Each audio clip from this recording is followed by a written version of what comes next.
Senator Sarmad صاحب, I'd like to come to you too, sir. آپ کی نظر میں دنیا دھمکیوں کے سائے میں اور کتنا زندہ رہ پائے گی؟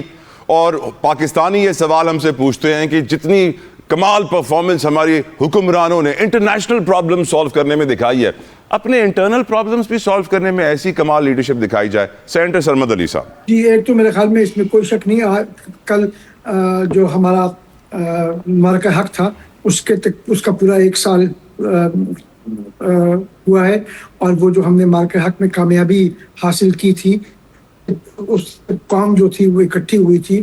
ہمارے دشمن کا خیال تھا ہم اکنامکلی فرجائل, پولیٹیکلی ڈیوائیڈیڈ اور ڈپلومیٹکلی آئسولیٹڈ ملک ہیں, لیکن اس میں ہماری کامیابی پولیٹیکلی بھی ڈپلومیٹکلی بھی ہماری کامیابی کے جھنڈارے اور اکانومی بھی بہتر ہونا شروع ہوئی.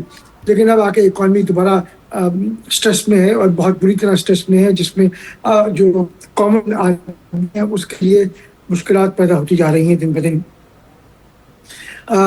ہماری جو کوشش تھی ہمارے دشمنوں کی کہ ہمارے ڈپلومیٹکلی آئسولیٹ رہیں, وہ آپ کے سامنے ہے. We are no longer diplomatically isolated, بلکہ ہم اس پورے خطے میں سفارتی ایکٹیویٹیز کا محور ہیں. اس پوری خطے میں امن کے امن ہیں.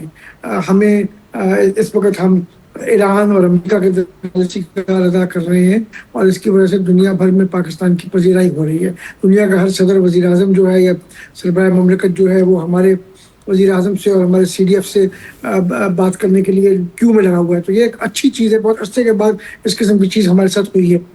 جہاں ہم یہ بات کرتے ہیں کہ جی ہمیں بین الاقوامی سطح پہ کامیابیاں حاصل ہو رہی ہیں اور ہم ملٹریلی بھی ہم نے کامیابی حاصل کی پچھلے سال, تو ہاں یہ بات آپ کی درست ہے کہ شاید ضرورت ہے کہ ہم جو ہمارے ملکی حالات ہیں ان کو بھی درست کریں. ملکی حالات جو ہیں وہ میں ان کو 2 طریقے سے دیکھتا ہوں. ایک تو اکنامیکل جو اکانومی کے حالات ہیں وہ ہیں جو اکنامک کنڈیشنز ہیں ہماری ان کی, اور دوسرا سیاسی جو حالات ہیں. جو معاشی اقتصادی حالات ہیں وہ آپ کے سامنے, اس میں کافی حد تک امپروومنٹ جو ہمارے بیسک وہ تھے جو ہمارے بیسک ہماری جو بیسکس تھیں وہ امپروو ہونا شروع ہو گئی تھیں. لیکن اس کے بعد جو ابھی جنگ میں ہوا ہے اس سے ہماری اکنامک کنڈیشنز جو ہیں وہ دوبارہ, کیونکہ بہت فرجائل اکانومی تھی ہماری, وہ دوبارہ افیکٹ ہوئی ہیں. اس میں سب سے بڑا مسئلہ جو ہے نا وہ ایک جو تیل کی قیمتیں بین الاقوامی مارکیٹ میں, اس نے جو ہمارے اکانومی کو کے لیے مسئلہ کریٹ کیا ہے وہ, اور پھر تیل کی بازیابی. ایک تو مہنگا تیل ہے وہ ہم خرید لیں, اس کا فریٹ مہنگا ہے چلیں اس کو دیکھ لیں, اس کے بعد بازیابی کیا اویلیبل بھی ہے ہمارے پاس آنے کے لیے یا نہیں ہے. یہ 3 فیکٹرز جو ہیں پورے نہ صرف ہمارے لیے بلکہ پورے ریجن میں جو ہیں وہ افیکٹ کر رہے ہیں. اللہ کا بہت شکر ہے کہ گیس کے اوپر ہماری کوئی ڈپینڈنس ایز سچ اتنی نہیں تھی جتنی ہمارے خطے میں اور ممالک کی. مثال کے طور پر ہندوستان کا 90% گیس جو تھا وہ آتا تھا قطر سے. اب آپ دیکھ لیں کیا حالات ہیں ہندوستان میں, لوگوں کے پاس گھر میں کھانا پکانے کے لیے گیس نہیں ہے. بالکل ٹھیک سر, بالکل ٹھیک سر. علامہ میں بیرسٹر تیمور ملک کو شامل گفتگو کروں. بیرسٹر تیمور صاحب, آپ کی نظر میں دنیا دھمکیوں کے سائے تلے اور کتنا زندہ رہے گی, اور کیا ہم جس طریقے سے دنیا میں امن قائم کر رہے ہیں, کیا اندرونی طور پر بھی پاکستان میں سیاسی معاشی امن قائم ہو پائے گا؟ بسم اللہ الرحمن الرحیم. دیکھیں, ہم یہ امید کرتے ہیں اور امید کر سکتے ہیں کہ خطے میں امن قائم ہوگا اور پاکستان میں بھی سیاسی ہم آہنگی اور امن قائم کرنے کی طرف قدم بڑھائے جائیں گے. فی الحال تو ایسی کوئی چیز نہیں لگ رہی. آج جو کیسز تھے پاکستان تحریک انصاف یا عمران خان سے منسلک, ان میں کوئی ایسی پیش رفت نہیں ہوئی. آج سلمان راجہ صاحب اور دیگر لوگ جو ڈیالہ جیل سپرنٹینڈنٹ سے ملنے گئے, ان کی ملاقات نہیں ہوئی. دیکھتے ہیں آگے اسلام آباد ہائی کورٹ میں اگلی تاریخ کے اوپر کیا ہوتا ہے.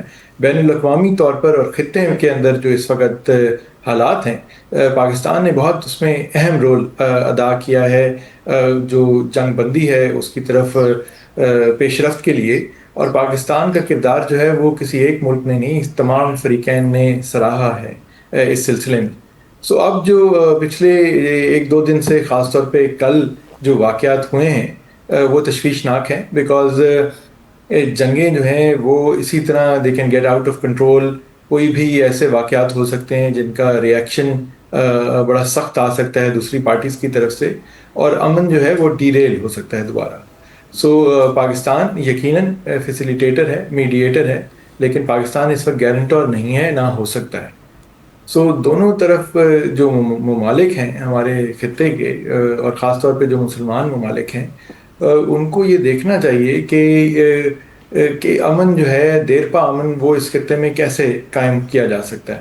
میں نے پہلے بھی آپ کے شو پہ ایک دفعہ کہا کہ یہ امن جو ہے, ہم اس کے اندر اگر کوئی کردار ادا کر رہے ہیں تو وہ صرف دوسروں کے لیے نہیں کر رہے ہیں. پاکستان کا اپنا معاشی حال بھی اور مستقبل اس امن سے جڑا ہوا ہے. پاکستان کے کئی ملین جو ہمارے اوورسیز پاکستانی ہیں, وہ بہت اہم زر مبادلہ ان ممالک سے بھیجتے ہیں. خالی یو اے ای سے ہی پچھلے سال کوئی $7 ارب کے قریب آئے ہیں.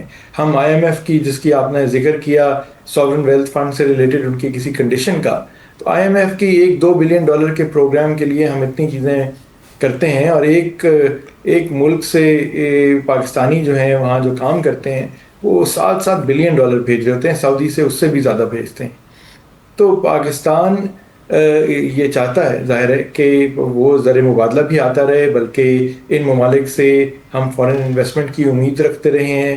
امید کرتے ہیں کہ برادر اسلامی ممالک سے پاکستان کے جو کی سیکٹرز ہیں, چاہے وہ مائننگ ہو, چاہے وہ پاور ہو, چاہے انفراسٹرکچر ہو, پورٹس ہوں, ان کے اوپر ایک پراپر کنسٹرکٹیو قسم کی انویسٹمنٹ آئے گی.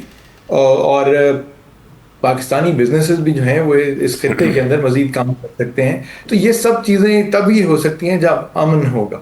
اگر اب یہ دوبارہ سے جو ایئر ٹریول ہے اس میں ریسٹرکشنز آ جائیں گی, وہاں سے پاکستانیوں کو مشکلات ہوں گی, تو ظاہر ہے پھر ساری چیز ہی ڈی اسٹیبلائز ہوتی ہے.